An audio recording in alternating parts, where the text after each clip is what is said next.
Thank you, Richard. Hello, everyone. As Richard said, my name's Mike Judd. I currently work in a relatively new team at LINZ called Integrated Property Services, where we really look at the whole breadth of property information. But today I'm going to really be talking about address and addressing addresses. And it's really a bit of a story I'm talking about, a bit of a journey we've been on. And the journey is how we went from this statement here to this set of data content standards about address. Now that might look like it's a fairly simple journey of one slide to another, but there was quite a lot more that went on behind the scenes for us to get from one of those to the next. So where does this journey actually start? Well, I mean, like a lot of stories in New Zealand at the moment, it starts with the earthquake in Canterbury, and this is not a talk about the Canterbury earthquakes, but a lot of our work that we've done on address over the last, and property information over the last 5 or 6 years can be traced back to the earthquakes that happened in Canterbury. And that statement I started with came from this document here. It came from the Royal Commission of Inquiry about the Canterbury earthquakes. And it was one of the recommendations that was in volume 7 of that report. Land Information New Zealand should continue to develop and work on initiatives, develop consistent national addressing protocols and make this information available to the public. So that was the Royal Commission of Inquiry. Separately to that, LINZ did some other work in Canterbury. We had a Canterbury Spatial Data Infrastructure Program, and as part of that we also commissioned a separate report by a Christchurch company called Vicinity Solutions. And that report also came up with a lot of recommendations about address information, and these are the recommendations that that report found. And in general, what it's saying is that, you know, in New Zealand, trust in address information is compromised by a lack of a common language for address. We've got multiple different address data sets. It's difficult to share those addresses between organisations. And you know, there's a lot of claims to being authoritative or definitive in those address data sets as well. We then use those address data sets to join other information together, and that then results in confusion when agencies try and share information that they've joined using those different data sets. So where did we go from that? Well, it's not as if we were starting from nothing. We did already and still do have some standards for addressing, and here's one of them. We have a joint Australia and New Zealand standard called 4819 Rural and Urban Addressing. Now this is an allocation standard for addresses, and it tells us primarily how local councils allocate addresses, but it doesn't say anything about how we store them or manage them or share them. In New Zealand we also have this standard, the Government Enterprise Architecture for New Zealand Standard New Zealand Government OASIS CRQ Address Profile. I can say it in one breath just. Now this is an XML-driven standard. It talks about how you exchange customer information of which one part is address. But pretty much it says that you can't have an address without a customer. It treats address as an attribute of a customer. No customer, no address. So we've got these two standards, but neither of these standards really properly describe how to structure an address as a piece of information in its own right and then exchange it in that way. You know, we've got these two standards, but we were really still missing something. So about this time, of course, the ISO191 Sec project was progressing through the working draft stage. And it really seemed a no-brainer to us to get involved because it seemed like this standard would fill that missing gap in our suite of standards for addressing. So we got involved in 2013 when Richard Murcott here convened a working group for us to contribute to the development of this standard. That working group pulled together people from across a variety of government agencies and private sector organisations in New Zealand.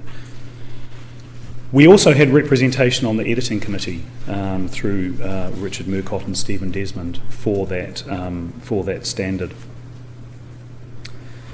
Now, as a parallel to that, we developed a New Zealand profile of this standard. We used the same working group, but we also had support from our LINS information architecture team. And as we developed this New Zealand-specific profile of this international standard, we made an effort to share this information as much as we could, although I'm sure that I won't reach the billion view club on YouTube. I think we're up to 166. 243. Oh, wow. There's a few more since I last looked. So what does our profile say? Well, the draft New Zealand profile tailors this international standard to suit our local conditions. And these changes were based on recommendations from our working group. And effectively, the main changes we made was that we put locale out of scope because New Zealand addresses are only expressed in a single language. Even if we're talking French addresses, and we do have a few of those down in Banks Peninsula, they're only expressed one way. They're never expressed in two separate languages. And the other thing we did was we added provenance onto the addressable object, onto the addressed period class, which sits between the address and addressable object classes, because we felt it was important to know who was actually creating a relationship between an address and an addressable object. So at the time, these were the benefits that we identified for being involved in this piece of work, and we presented these benefits in 2015 to a local government conference here in Wellington. And particularly, I'd like to draw your attention to two that we found there: the ability to validate addresses and interoperability. They were two benefits that we identified in 2015.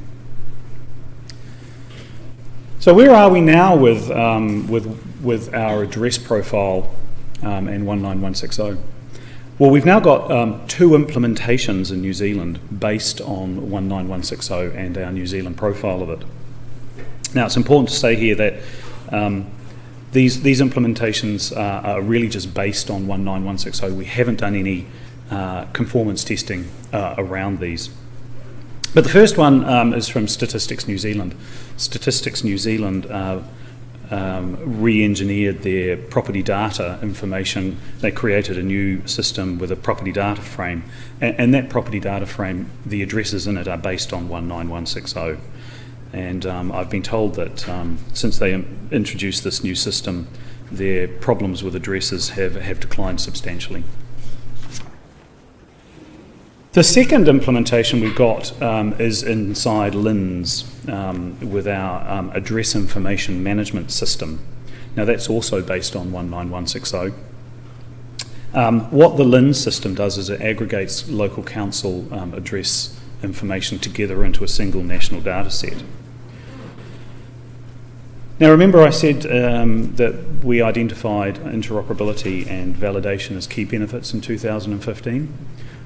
Well, because we now have these two systems, one in Stats and one in LINS, running on a very common platform, we're beginning to see those two benefits being realised. Our two systems share this common underpinning. That means we're able to share information between those two systems with almost no modifications.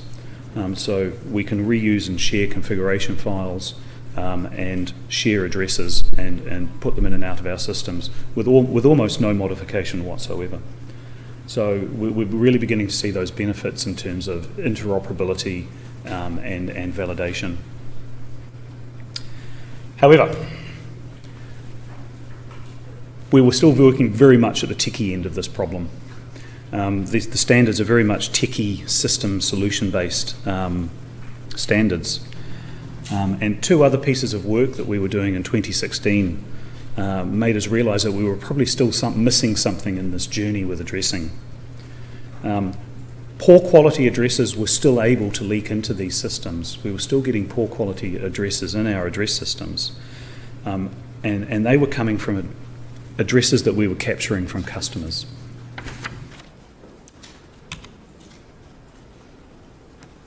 So in 2016 there were actually two separate pieces of work happening. One again was being driven by Stats New Zealand.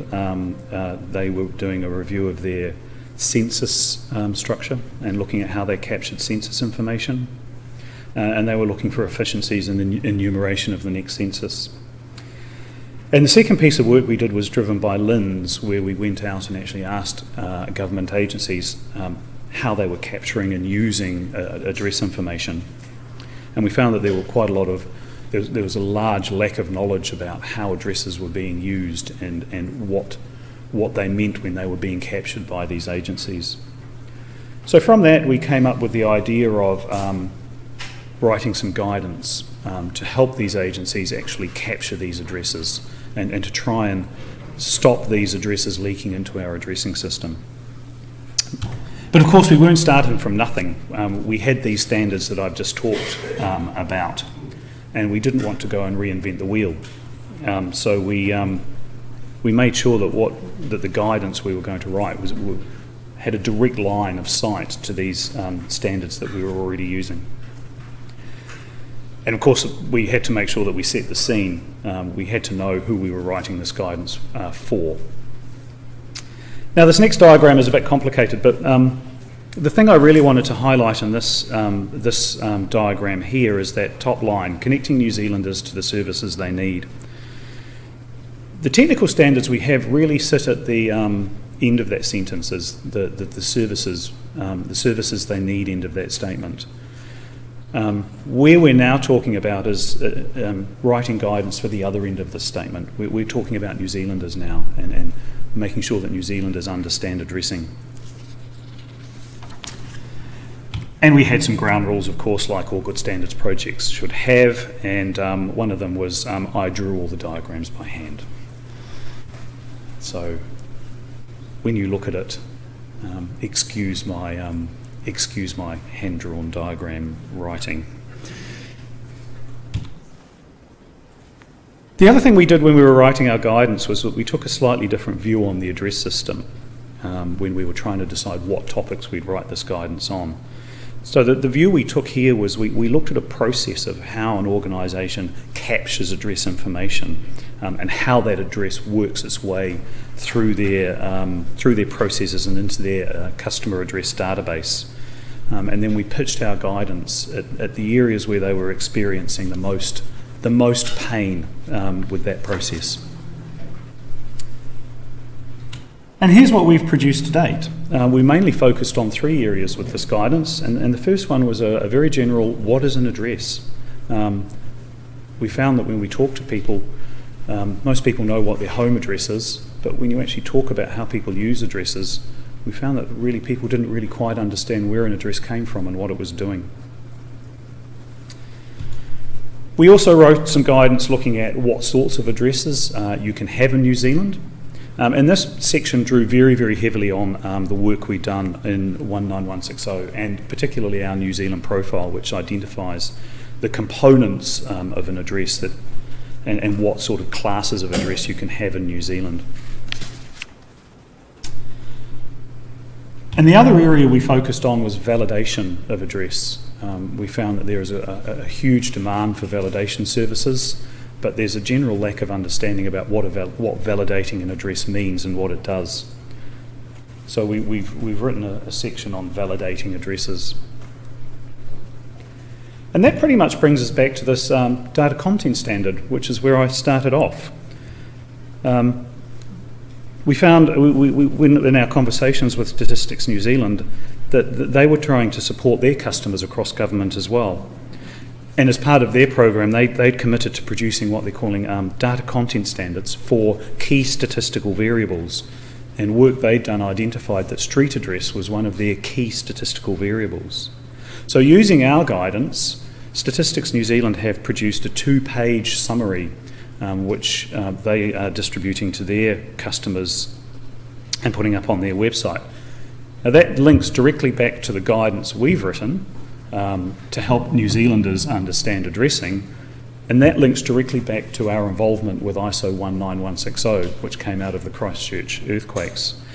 And the feedback we've had so far on this guidance work we've done with Statistics New Zealand is that people like it. It's been extremely positively received. And we're finding that actually people are taking it back into their organisations, and that it's having an influence on how people are collecting and using addresses in government organisations.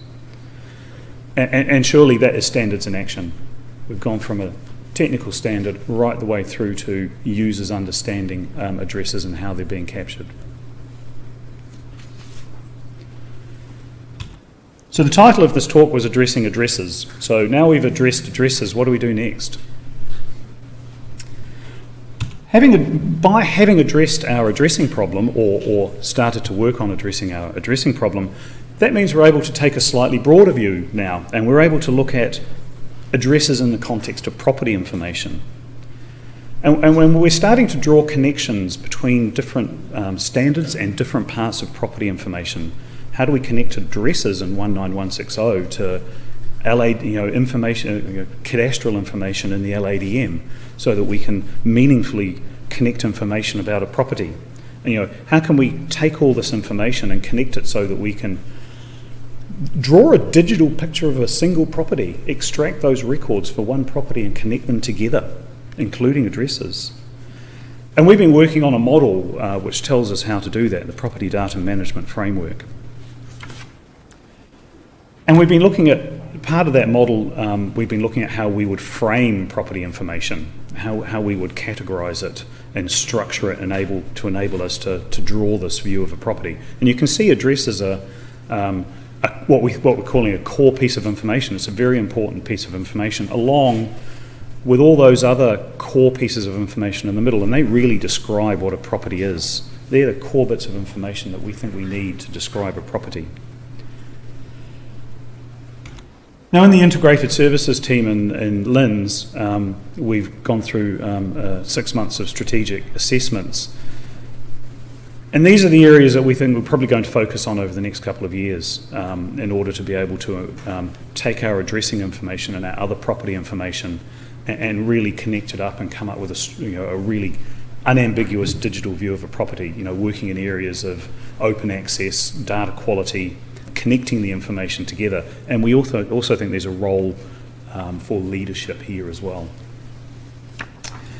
But we haven't just been talking about it, we've actually been building systems as well. So we've got a little proof of concept system which we've been building with a local IT provider, where we can actually take all that information, including addresses, and we can connect it all together and actually show that we can build this digital view of a picture and get a really rich view of a property. So that's our story. That's our story from an address standard to user-driven guidance, and where we're going next with it.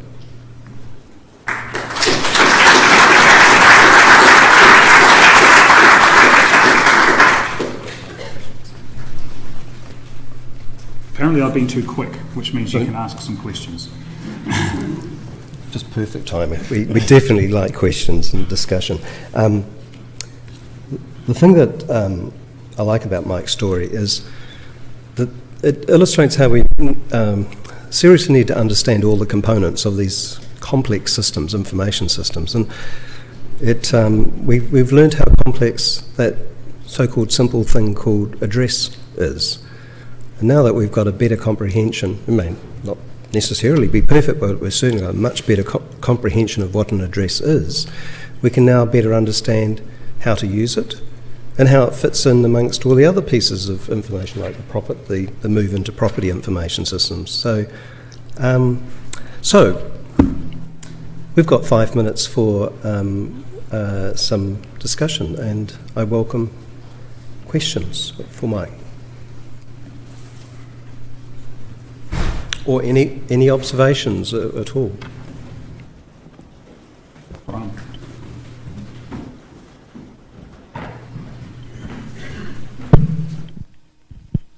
Thanks, Rick. Thanks very much. Thanks very much, Mike.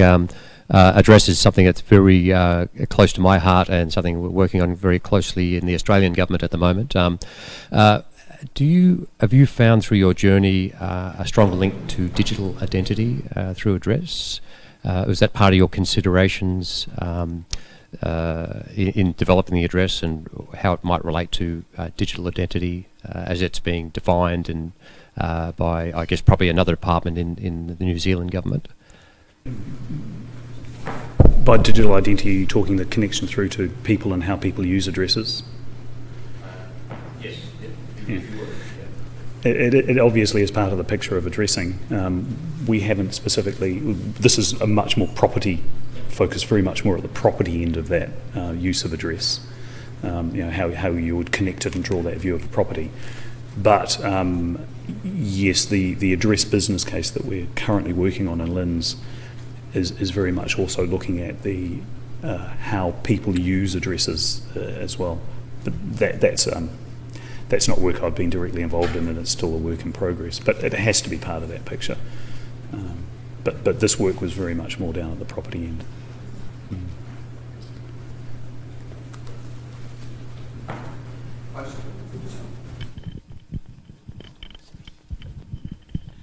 Just following on that digital identity work, so New Zealand has a system called RealMe, and RealMe is done in collaboration with New Zealand Post, and one of the services it offers at the moment is an address validation service to validate that the person's identity, that they actually have a particular address.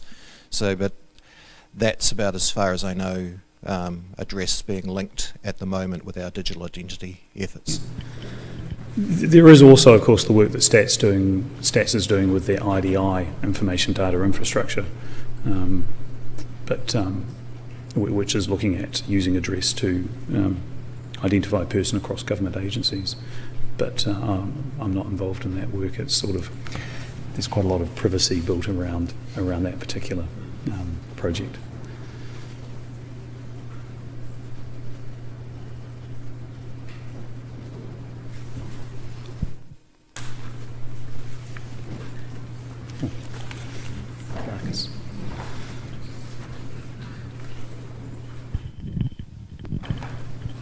Thanks, Mike, for a really interesting talk. I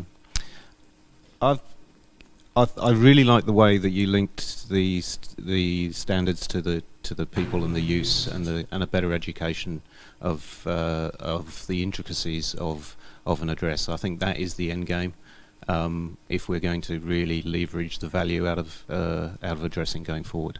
But my question is, has there been a difficulty in incorporating the concept of postal address within, your talk concentrated on physical addresses in my mind anyway. How do we deal with the fact that in people's minds there is no real difference between postal address and physical addresses, although from a database management point of view there are some tricky things to deal with when you're dealing with that sort of thing? Yeah, and you're right, we focus mainly on street address or physical address, thoroughfare address. If Jeff Pearce was here from New Zealand Post, I would punt that question to him, but I can't see him in the audience. It is a good question. Postal addresses have a different set of requirements, particularly PO boxes. They certainly fall more into the linking to a person. They certainly don't have that link to a property, but it hasn't really been our focus to date. Our focus has more been on the physical and street addresses, because that's the area that LINZ has responsibility for.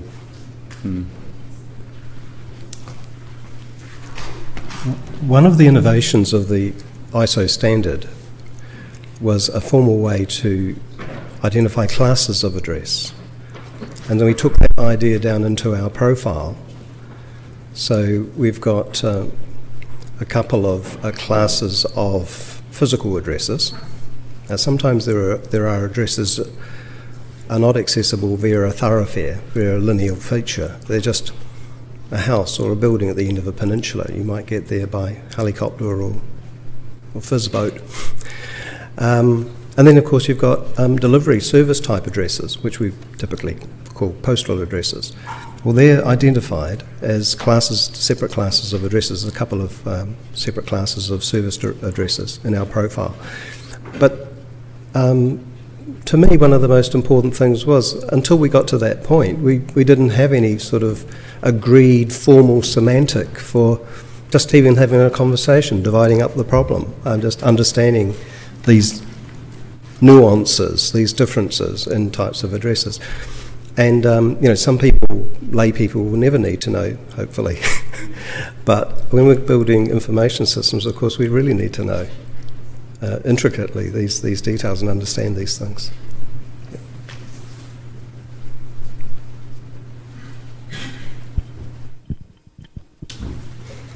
Please thank Mike for that excellent presentation. Thank you.